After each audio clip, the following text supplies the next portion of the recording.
My story starts almost 6 years ago, 2 years into my marriage to Liam, 33M. Liam was diagnosed with a rare and aggressive form of cystic fibrosis. It was absolutely devastating news. We were young, just starting our lives together, and suddenly our future was overshadowed by this terrifying prognosis. His condition required incredibly expensive, experimental treatments that our insurance flat-out refused to cover. They deemed them investigational and medically unnecessary, despite our countless appeals, mountains of paperwork, and desperate pleas. The financial burden was unimaginable. The treatments alone were around $4,000 a month, not including countless other medical expenses, specialized diets, and physical therapy. We drained our savings, maxed out credit cards, and quickly realized it wasn't sustainable. I felt like my world was collapsing. I loved Liam deeply, and the thought of losing him was unbearable. I was desperate to keep him alive, to give him a fighting chance. So, when an opportunity arose, I seized it. An international consulting firm offered me a job in Munich, Germany. The salary was nearly triple what I was making in the States.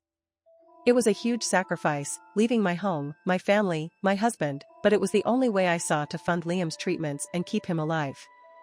We had a difficult, tearful conversation, but we agreed. I would take the job. The plan was concrete. I would send home 40% of my monthly salary to cover all of Liam's medical expenses, bills, and general household costs.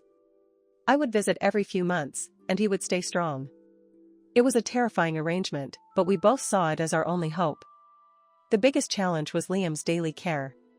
His condition meant he needed constant monitoring, help with medications, and just general support. That's where Olivia, 30F, stepped in. Olivia had been my best friend since kindergarten. She was like a sister to me, knew everything about my life, and was even a bridesmaid at our wedding. When I explained the situation, Olivia, bless her heart, or so I thought, volunteered to move into our spare room to help Liam. She was between jobs at the time, and she said she couldn't stand the thought of us going through this alone.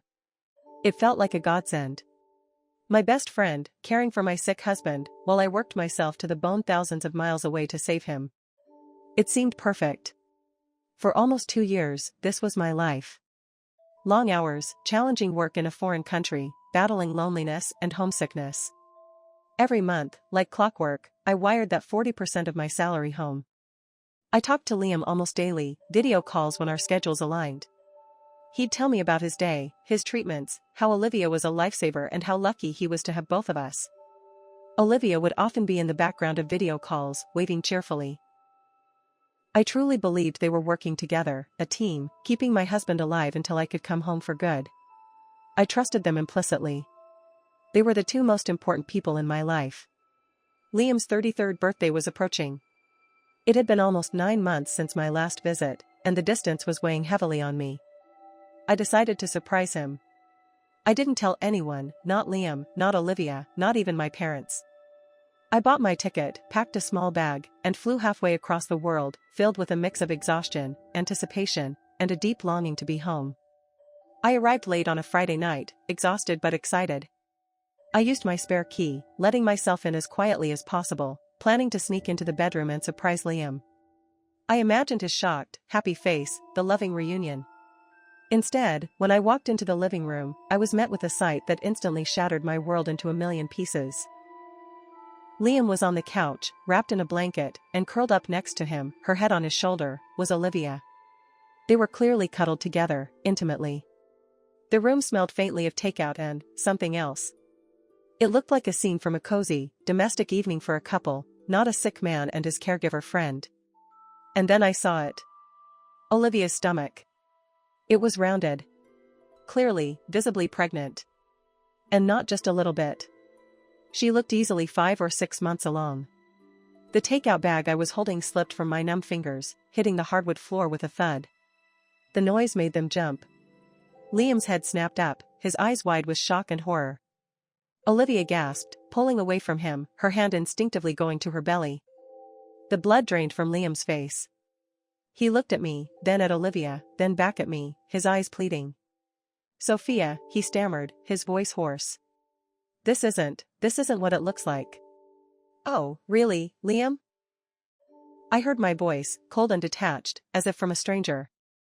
Because it looks exactly like my husband is cheating on me with my best friend, who is also 5 months pregnant. With your baby, I presume? Olivia started to cry, covering her face. Liam just sat there, defeated. Finally, Olivia, through her tears, admitted it. We developed feelings for each other. About 4 months ago. I'm 5 months pregnant. It's Liam's. 4 months. That meant it started while I was still sending money, while I was thousands of miles away, sacrificing everything. We were going to tell you, Liam mumbled, finally finding his voice. We wanted to wait until you came back permanently. It's a lot to process. A lot to process? My own husband, whose life I was literally bankrolling, was having an affair and impregnating my best friend in my own home, and they wanted to wait until I returned permanently to drop the bombshell. And then came the real kicker. Olivia, still sniffling, looked at me with genuine, pathetic hope in her eyes. We still need the money, Sophia, she whispered. Liam needs his treatments. And now we have a baby coming. We need your help. You can still send the money, right? We can figure this out. I stared at them, speechless. They expected me to continue funding their new life, their betrayal, their baby, in my house, with my money. The audacity, the sheer entitlement, was breathtaking. My heart, which moments ago had been shattered, now hardened into a block of ice. I didn't scream. I didn't cry. I simply turned, walked out of my own home, got into a taxi, and went to the nearest hotel. I couldn't breathe the same air as them. The next few days were a blur of shock, grief, and incandescent rage. Olivia called me, begging, crying, explaining how she sacrificed her life to care for Liam while I was in Europe, suggesting their relationship was a natural outcome of their time spent together. She implied that I was abandoning him, abandoning them. Liam even tried to convince me to delay filing for divorce so I could remain his legal spouse for health insurance purposes, because Olivia was unemployed and couldn't provide for him, and without my insurance, he'd die. They genuinely expected me to be their financial lifeline after this betrayal. The sheer gall of it still makes me sick. I was beyond fury. The thought of them building a life together, in my home, on my dime, while I was being treated as a naive ATM, was intolerable. I knew, with absolute certainty, that my marriage was over. And I was going to fight for every penny I had sacrificed. I immediately contacted a lawyer. My focus was twofold: divorce, and recovering every single cent I had contributed to our joint accounts and household expenses during my time in Munich. I was prepared to fight any alimony claims from Liam, especially given the circumstances of his blatant infidelity and the fact that I was supporting him. I moved in with my parents, who were horrified and heartbroken for me. My mom cried with me for days, and my dad, usually stoic, was visibly shaking with anger. They helped me sift through financial documents, bank statements, credit card bills, utility payments. It was painstaking work, but it was cathartic.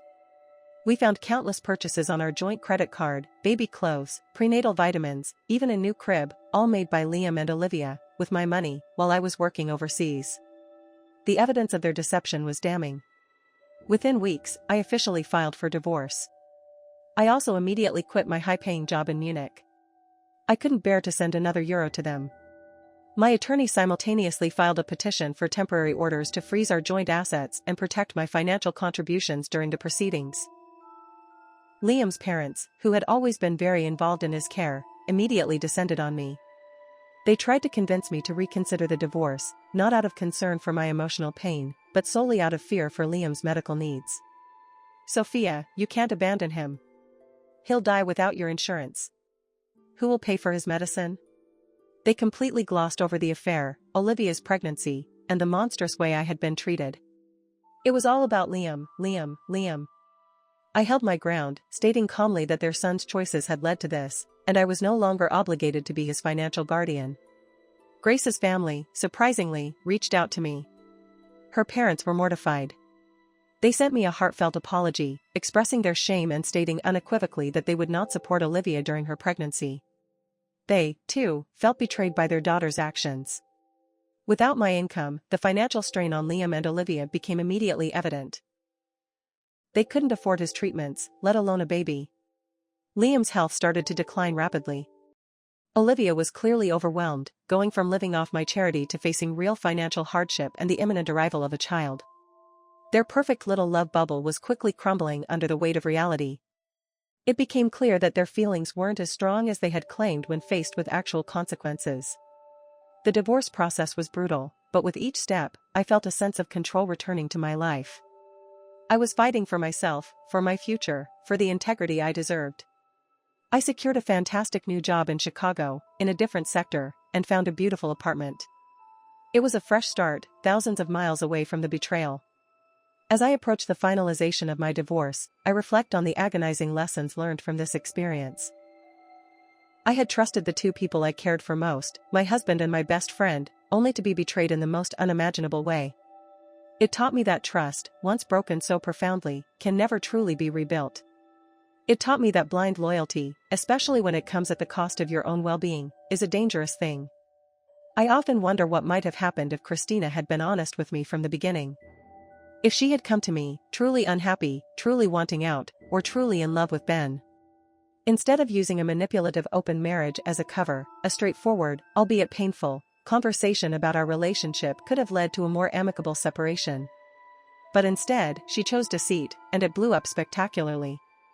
This journey has been a testament to resilience, to the importance of self-worth, and the absolute necessity of protecting oneself from betrayal, no matter how painful the circumstances. I am ready to embrace a new chapter, free from the burdens of supporting those who took advantage of my sacrifices. I've reclaimed my life.